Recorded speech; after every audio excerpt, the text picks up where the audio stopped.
So, IC-MO-1, first the gear, now the squad. Ifrit, Lappland, and Blaze are essential. Aya can be replaced by Dusk, Golden Glow, or Passenger. For the two Vanguards, you will need at least one skill that is Charge Gamma. And for the remaining operators, you can replace them with better operators you have in the same branch. If core opposition can take on the red whacker upper alone, then you can just not bring Gavial and free up a deployment slot to bring other units, like Thorns or something. Yeah, and for the remaining slots, if you have a deployment limit freed, I recommend you to bring someone like Sculptor, Thorns, Silver Ash, or Searcher to deal with the spiders that will spawn at wave 350, because that is the hardest moment in the whole annihilation. If you can deal with the spiders with those units I just named, then this annihilation is going to be the easiest ever. Yeah, and if you use Searcher on the spiders... Oh wait, you do not want to use Searcher on the spiders, you want to use Searcher on the cars. Yeah. First deploy the Vanguards and Blaze here.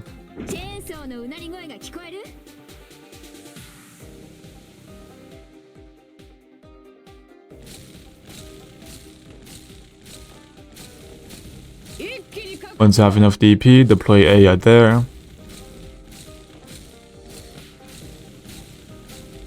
You can replace the medics with Sculptor.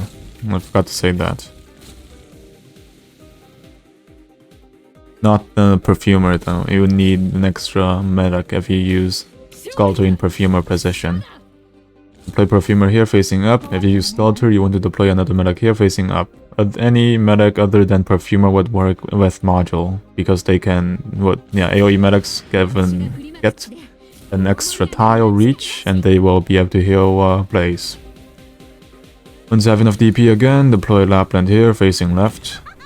Remember, deploy Lappland after the two high grounds. This way she will get targeted instead of the high grounds, and the high grounds won't die. Deploy Nearl here facing whatever direction, doesn't matter.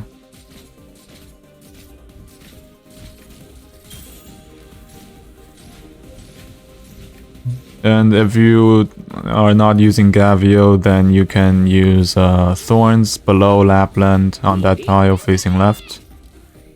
Yeah. Then deploy Ifrit here facing left.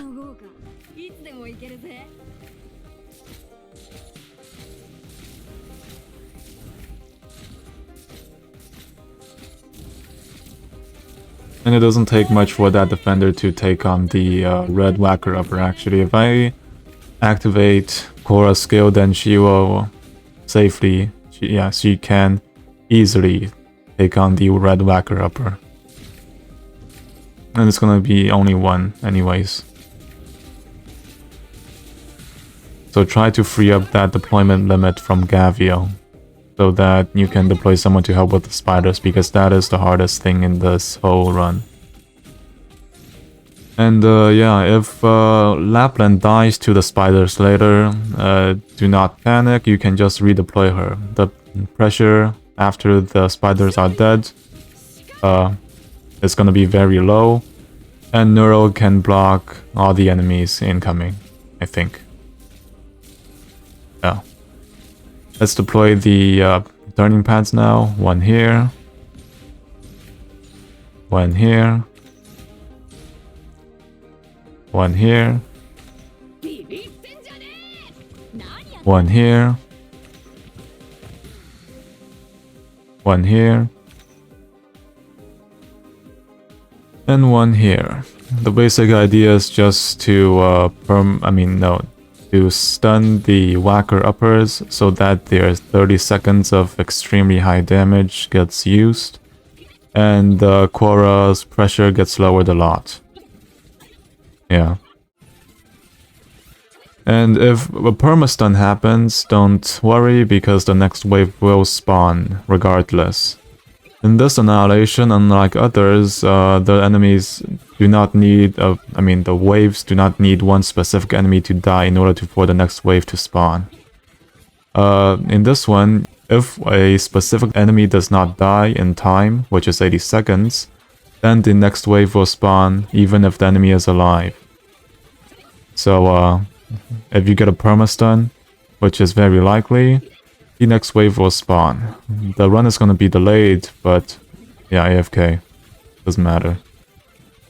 But if for the last 3 whacker uppers you get a perma-stun, then you will need to retreat Aya and then redeploy her on the bottom lane to deal with those whacker uppers. Because yeah, otherwise it's gonna take like an hour for the cards to deal with those whacker uppers.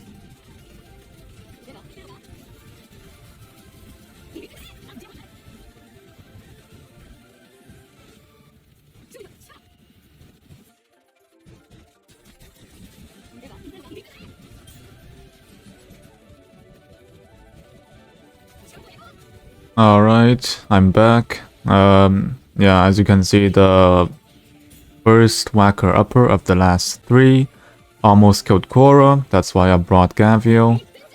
And for those 2, it looks like they can move still, so let's just wait it out. You can also just retreat once the enemies on the top are dead and then redeploy her regardless. Because, yeah. There are 2 whacker uppers next to each other. Okay, that's a perma-stun. I'm retreating Aya and redeploying her. Yeah. That whacker upper is not moving at all. So I have to use Aya to kill it. Because I do not want to record for 1 hour.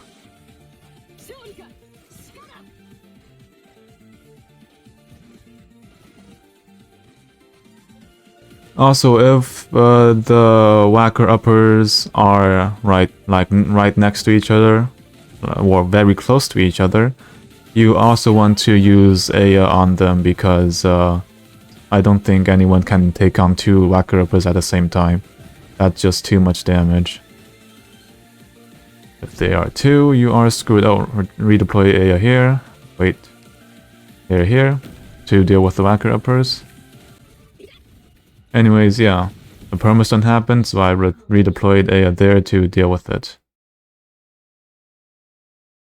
Anyways, that's all. I hope this helped. Thanks for watching, and bye.